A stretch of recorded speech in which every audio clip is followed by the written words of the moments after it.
Tenez bon les parents. La bande originale, du lundi au vendredi sur France Inter, à partir de 11h. 8h21. France Inter. Le 7-9. Nicolas Demorand. L'invité de France Inter jusqu'à 9h est député de la France Insoumise de la Seine-Saint-Denis, Alexis Corbière. Bonjour. Bonjour. Et merci d'être au micro de France Inter. Bonne année à tous. Mais oui, bonne année. Comme hier, on vous souhaite quoi pour vous, pour la France Insoumise en 2018 ? Que ça continue. Je crois qu'on a quand même été... L'année 2017 a été une année incroyable. Avec, pour ceux qui... Je parle sur le plan politique, il y a eu après beaucoup d'événements, mais il y a des forces politiques qui ont structuré la vie pendant des années, je pense au Parti Socialiste, la droite traditionnelle, qui ont été fortement impactés par ce qui est sorti des urnes, et des choses nouvelles ont émergé.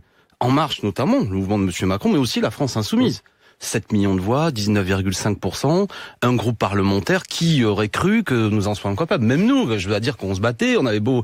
Je me souviens quand il y a 2 ans, avec Jean-Luc Mélenchon, on avait commencé à réfléchir à la campagne présidentielle, il m'avait dit ça va se jouer autour de 20%. Et j'ose pas répéter que ça s'est passé à peu de voix près, parce qu'on se moque de nous à l'arrivée. Oui. Mais il est vrai qu'il y a 4 candidats. En 2018, non, mais moi je veux bien. Non, mais quand je dis ça, je sais pas pour refaire le match, mais c'est pour dire à tout le monde qu'il y a 4 candidats, franchement, qui étaient où ça aurait pu, voilà, le scénario que nous soyons au second tour, etc., n'est pas un scénario fou. Et moi je me bats, et ce que nous a appris Jean-Luc Mélenchon, je dis parce que pour moi qui milite depuis longtemps avec lui, c'est que nous sommes une force en capacité, du moins qui à vocation majoritaire, voilà. Et là, le fait qu'on soit député, qu'on fasse ce boulot, nous permet de continuer à démontrer ça. Hors année électorale, donc 2018, que ça continue, ça veut dire quoi? Ça peut vouloir dire quoi? Mais jouer notre rôle. Parce que vous n'avez pas trouvé la prise encore. Oui, bah écoutez, d'accord. Par rapport au gouvernement et à la présidence. C'est la 5e République. La 5e République fait que le président de la République actuellement s'appelle Emmanuel Macron, qu'il a la capacité, avec une large majorité à l'Assemblée nationale, de mettre en place des choses qui, selon moi, brutalisent la réalité, l'aspiration profonde du pays. Moi, le pays que j'ai vu pendant 2 ans de campagne électorale est un pays qui garde la passion de l'égalité, de la justice sociale, et qui ne se retrouve pas rassasié par ce qui a été mis en place. Alors, c'est vrai qu'il y a un caractère un peu de rapide, qui fait que peut-être beaucoup de gens, à un moment donné, se sont dit on va peut-être laisser sa chance au produit, mais désormais on rentre dans le dur, si je puis me permettre l'expression. Depuis le 1er janvier, les ruptures de conventions collectives, c'est là, et les soi-disant ordonnances qui vont créer des emplois commencent par des plans de licenciement. Je pense à Pinky, je pense à PSA qui va arriver. Est-ce que c'est ça que veulent les Français? Est-ce qu'on veut être licencié plus facilement, précarisé plus facilement? Bon, est-ce que c'est ça qu'on veut? Je ne crois pas. Voilà. Mais vous savez, Monsieur Macron a beau sourire et être un jeune visage, mais derrière ce sourire, cette jeunesse, en vérité, c'est un monde vieux et assez peu souriant. C'est des licenciements, l'ubérisation de la société, et c'est le retour au 19e siècle. Ben moi, je ne suis pas d'accord. Je continuerai à le dire. Vous m'inviterez, je le dirai, et les Français jugeront quand on leur donnera la possibilité de le faire. Vous dénoncez fort, Alexis Corbière, que ce soit à l'Assemblée nationale, que ce soit à ce micro ce matin. Est-ce que vous pensez, vous n'êtes pas un syndicat, mais comme force politique, avoir malgré tout un effet d'entraînement sur la société française? C'est le moins qu'on puisse dire. Non, mais pour contester la politique que vous venez de critiquer, Jean-Luc Mélenchon disait il y a quelques semaines, quelques mois, nous attendons les jeunes, il faut que les jeunes se mobilisent pour que le pays se mette en mouvement. Ça n'est toujours pas le cas. Oui, mais écoutez, vous vous battez pour faire plus d'audience, et il y a des moments, il y a des jours, vous dites on pourrait faire mieux. Voilà, pardon, vous en faites beaucoup, vous êtes les premiers. Bon, oui, voilà, donc je vais prendre l'exemple sur vous. Non, mais je veux dire, dans la vie... Les enjeux sont plus importants là. Non, mais ce que je veux dire par là, c'est que vous pouvez pas, Nicolas Demorand, j'entends votre question, mais en permanence dire, on n'a pas encore vu le résultat de... Observez quand même que nous, d'abord, vous savez, ce qu'il faut, c'est la question politique est d'abord une question idéologique et culturelle. Continuer à diffuser nos idées. L'idée que on faut sortir du système productiviste qui fout en l'air la planète. L'idée qu'on peut partager les richesses. L'idée que il faut défendre une certaine conception du service public contre ceux qui voudraient privatiser, etc., etc. Bon, toutes ces idées-là qui, elles infusent et vous continuez à les défendre. Donc on va faire ce boulot. Moi, j'ai eu l'honneur de devenir parlementaire. Vous savez, j'ai des conditions matérielles qui sont améliorées, etc. Donc être à la hauteur de ça, de cette confiance qui m'a été donnée, c'est faire ce travail-là. Et je le ferai durant le temps de ce mandat. Voilà. À l'arrivée, on verra le résultat. Mais j'ai été élu pour ça. Je ne mentirai pas. Je n'ai pas été élu pour expliquer qu'alors que je me suis fait élire comme un opposant à M. Macron, dire non à la classe du travail, que demain je vais dire finalement c'est formidable. Donc je fais ce travail et on verra le résultat. Nous avons fait, c'est pour ça que j'ai commencé, par le début, nous avons fait émerger à l'occasion de cette élection présidentielle, et je ne laisserai pas le banaliser, ou alors c'est dommage, une force politique nouvelle, 7 millions de voix. On nous avait dit, Mélenchon, il divise, il est tout seul, etc. Ma question est, y a-t-il des formes nouvelles d'opposition? C'est ça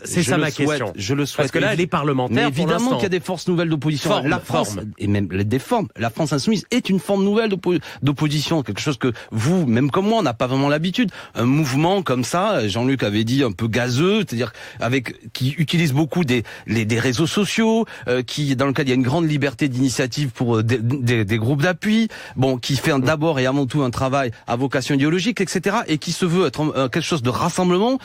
C'est quelque chose qui est nouveau, qui se nourrit de choses qui ont eu lieu précédemment. Je pense à l'expérience de Nuit debout, tout en n'étant pas du tout la même chose, mais en même temps un petit peu, qui remplit le rôle dans beaucoup d'endroits. On parlait des organisations syndicales qu'il faut respecter, qu'il faut saluer, mais qui n'existent plus dans beaucoup d'endroits. Idem pour des organisations de jeunesse qui n'existent quasiment plus. Nous faisons ce travail-là. Ça veut pas dire qu'on se substitue, mais qu'on regarde la France de 2018 telle qu'elle est aujourd'hui. Par exemple, nous prévoyons là à la rentrée de la diffusion de tracts sur les lycées, nos jeunes militants, pour expliquer qu'aujourd'hui, quand même, il y a des mesures de sélection à l'entrée de l'université qui se mettent à œuvre, qui ne vont pas dans le bon sens. Moi, je suis d'une génération, j'ai 49 ans, peut-être qu'on a à peu près le même âge, qui a connu et qui a été brûlé par la politique dans un mouvement contre le projet de loi Devaquet, qui mettait en place la sélection à l'université. Plus d'1 million de jeunes dans la rue. Ça m'a marqué à vie, ça a fait de moi le militant que je suis.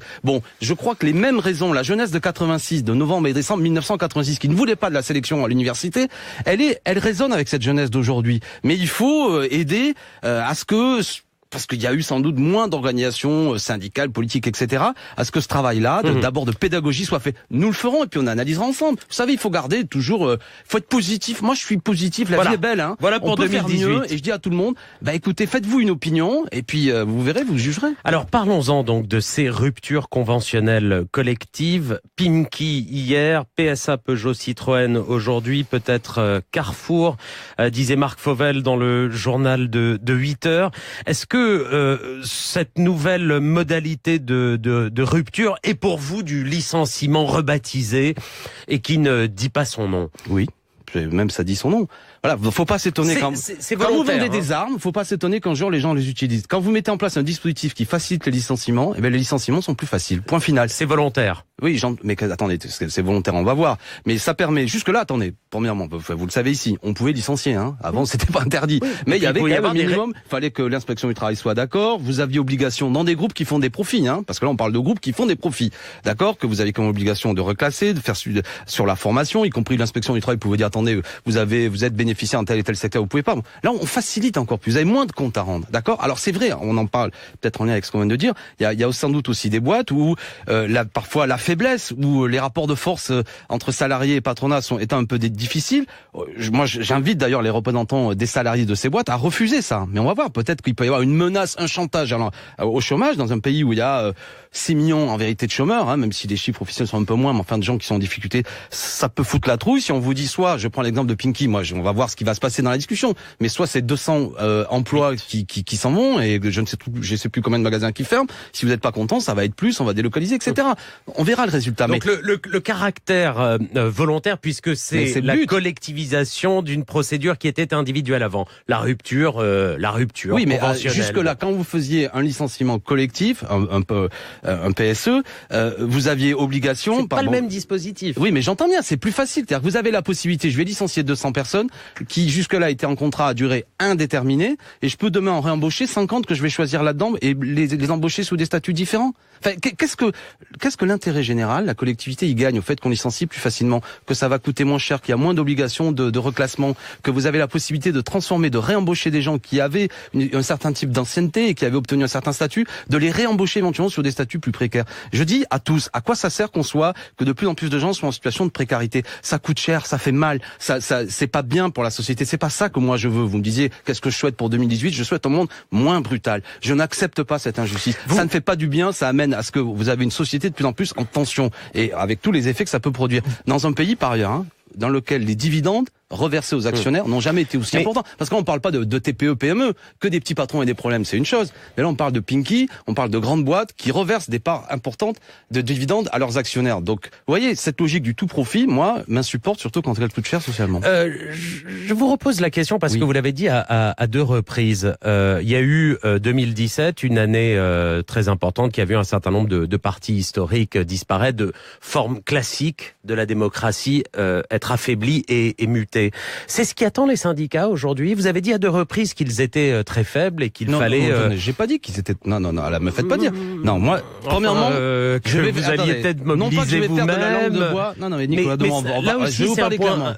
moi, je intellectuellement, c'est un point intéressant, me semble-t-il. Il faut des syndicats forts. Voilà. Et moi, vous savez... Mais est-ce qu'ils mutent comme les partis? Oui, mais comme tout le monde, évidemment. De toute façon, aujourd'hui, la précarité, la généralisation de la précarité dont je viens de parler amène à ce que les syndicats doivent de plus en plus se porter, et ils le font pour certains, vers ces travailleurs ultra précaires, et ça pose toute une série de difficultés. Donc les syndicats, ils mutent. Vous savez, ce qu'il faut saluer, c'est ces femmes, ces hommes de terrain qui font un travail extraordinaire, etc. Il faut des syndicats forts. Indiscutablement. Moi, je ne critiquerai pas le travail syndical, il faut des syndicats plus puissants. Par contre, je pense qu'il y a des moments, notamment vu la violence, selon moi, là c'est une analyse de la France Insoumise, du coup qui a été porté contre le Code du travail, ça aurait dû amener une riposte plus unitaire de la part des directions syndicales. J'observe d'ailleurs, tiens, je vais lancer en même temps avec un petit salut amical, que même la CFDT, qui était assez accompagnante du dispositif d'ordonnance sur le Code du travail, s'indigne localement chez Pinky en disant là ça va trop loin, ils sont inquiets. Vous voyez, donc les syndicalistes de terrain, y compris CFDT ou autres, ou AFO, quel que soit ce que peut-être parfois les directions syndicales ont dit, voient bien que c'est pas bon. Voilà. Et ça c'est bien. Donc il faudra qu'il y ait une riposte, une mobilisation syndicale, mais ça veut pas dire un peu, là je veux pas être trop technique, mais à France Inter on connaît ça, au nom de la charte d'Amiens, vous savez, cette histoire en France très particulière de la naissance du politique avec des mouvements syndicaux qui existaient déjà, d'une espèce de on se parle pas, totalement indépendant, et en gros, quand il s'agit de protester sur le terrain social, c'est le syndicat et le parti vient pas, et le parti il fait sa besogne de son côté, et non, ça c'est bête. Moi je crois qu'aujourd'hui il faut réfléchir à des choses qui embrassent plus largement. Il y a des fronts nouveaux à constituer, parce qu'il y a des bagarres qui se situent sur le même terrain de la riposte idéologique, culturelle à apporter face à un rouleau compresseur libéral. Vous travaillez vraiment là-dessus, à la France Insoumise? Mais on dialogue, bien sûr, mais on a rencontré... Non mais outre le dialogue, comme quand vous dites la séparation des deux aujourd'hui est dépassée. On a appelé. À part appeler, est-ce que vous travaillez à des formes communes? Oui, on discute avec des organisations syndicales, mais voilà. Alors après, il y a encore ce que j'évoquais tout à l'heure, de la part des directions syndicales, et je peux l'entendre parce qu'elles ne veulent pas être des courroies de transmission des partis politiques. Une forme de méfiance, je l'entends, mais sachez que même à une époque où on disait que Mélenchon et Martinez se parlaient pas, on a rencontré Philippe Martinez qui était venu, rencontré des groupes parlementaires, on discute, etc. Mais je crois qu'il faut aller vers le fait qu'on puisse se mobiliser tous ensemble pour faire reculer un gouvernement qui met des mauvais coups. Voilà. Bon, après. Allez, une question sur les vœux de Jean-Luc Mélenchon. Il y avait beaucoup de choses, notamment sur les fake news. J'ai lu un communiqué de Jean-Luc Mélenchon sur les vœux d'Emmanuel Macron et la réponse. Voilà, excusez-moi. Oui. Mais parce que je vous trouve pas encore président de la République. Bien entendu, mais en revanche, je vous trouve très macronien sur un sujet. Mais alors vraiment, je vous promets de me soigner. C'est la critique de l'audiovisuel public. Alors là, vous retrouvez La République en marche, la France insoumise. C'est joie, bonheur et amour. Expliquez-nous pourquoi. Alors il y a deux sujets, non mais là parce que vous m'avancez. Premièrement, moi je suis inquiet de ce qu'a annoncé le président de la République sur ces histoires de loi anti-fake news, de quoi il parle, parce que j'espère que voilà, il y a quand même un petit problème, quoi. Qui va décider ce qui est une fake news ou pas? Deuxièmement, il y a des dispositifs, oui, mais il y a des dispositifs qui existent. L'article 27 de la loi 1881 sur la liberté de la presse interdit de diffuser des fausses nouvelles. Il y a aussi l'article L147, ou je sais plus, du code électoral, qui interdit quelqu'un, à l'occasion d'une élection, de diffuser des fausses nouvelles. Donc ça existe. Bon, d'accord? Là, il y a une question d'échelle. Oui, mais c'est quoi? C'est que lui dit le président de la République dit en période électorale qu'il faut que le juge puisse aller rapidement. Mais enfin, ça pose un problème. Imaginez un ministre du budget ou un journal dit qu'il a un compte en Suisse, et le type devant l'Assemblée nationale dit c'est une fausse nouvelle, c'est faux, les yeux dans les yeux. Bon, fake news ou pas fake news? D'accord? On a cet aperçu. Le juge. Oui, mais le juge, comment il tranche rapidement? Si le même ministre dit, voilà, je me présente aux élections et on est à 3 semaines d'un résultat, le juge, il ira pas plus loin que les enquêtes journalistiques. Donc tout ça, c'est du pipeau. C'est une vieille affaire. Vous savez, le 17 février 1852, dans le décret organique signé par Louis-Napoléon Bonaparte, il y avait déjà le fait que ça s'appelait les fausses nouvelles, vous voyez, on parlait pas en anglais, et devait être sanctionné. Depuis toujours, c'est une vieille affaire et ça a annoncé après le coup d'État de Louis-Napoléon Bonaparte. Il faut se méfier de cette affaire. Il y a déjà des dispositifs légaux qui existent. Je me méfie de ça. Une fois qu'on a dit ça, il faut défendre le service public audiovisuel, évidemment. Il faut défendre votre maison, qui est soumise à des situations parfois assez délicates, notamment dues à des réductions budgétaires. Mais on a le droit aussi, cher Nicolas Demorand, parce que moi je suis un amoureux aussi du service public audiovisuel et notamment de cette radio. C'est pour ça que je suis toujours un peu ému quand je viens, parce que c'est la radio, qu'il y en a tous nos radios un peu nos madeleines. Mais ce que je veux dire, il faut accepter aussi l'idée, quand nous proposons un conseil de déontologie des journalistes, que le citoyen ait aussi des instances dans lesquelles il peut faire entendre une critique lorsque certaines émissions ne lui ont pas plu. Je le dis notamment à côté de Léa Salamé. On doit pouvoir, et Léa Salamé vous parliez d'audience tout à l'heure. Non, mais je veux dire, vous parliez d'audience tout à l'heure, Alexis Corbière. Ce qui est formidable, c'est que les gens votent avec leurs pieds et leurs oreilles. Ils n'aiment pas, ils trouvent que c'est de mauvaise qualité, ils n'écoutent pas et ils s'en vont. Oui, mais quand il s'agit du service public, il y a un juge de paix, mais quand il s'agit du service public, quand il s'agit du service public, on doit pouvoir avoir une exigence particulière et pas seulement dire si vous n'êtes pas content, vous regardez pas ou vous écoutez pas. Et on doit pouvoir, après bien entendu, les producteurs. Si nous faisons mal notre travail. Oui, d'accord, mais après les réalisateurs, l'émission, les producteurs doivent aussi se défendre. Mais il faut qu'il y ait une instance qui existe où on puisse faire entendre des requêtes. Non, mais le CSA, c'est pas sa mission, c'est pas vrai. Ça n'est pas vrai. Et il faut pas avoir peur de ce conseil de déontologie que nous proposons. Jean-Luc Mélenchon a lancé une pétition, 177 000 signataires, on peut la signer, ceux qui nous écoutent. Ça peut être un outil citoyen plus intéressant. C'est pas, comment dire, une instance de censure. C'est franchement, la censure, elle est plutôt à craindre du côté, vous voyez, d'Emmanuel Macron, qui a beau dire ça avec le sourire et faire un peu la leçon d'ailleurs à tous les journalistes avec un ton que personnellement, je serais un professionnel de journaliste, j'aurais pas apprécié. D'accord? Celui de Jean-Luc Mélenchon, il est parfois, comment dire? Pardon? Le ton de Jean-Luc Mélenchon à l'égard des journalistes, il n'y a pas le sourire là. D'accord.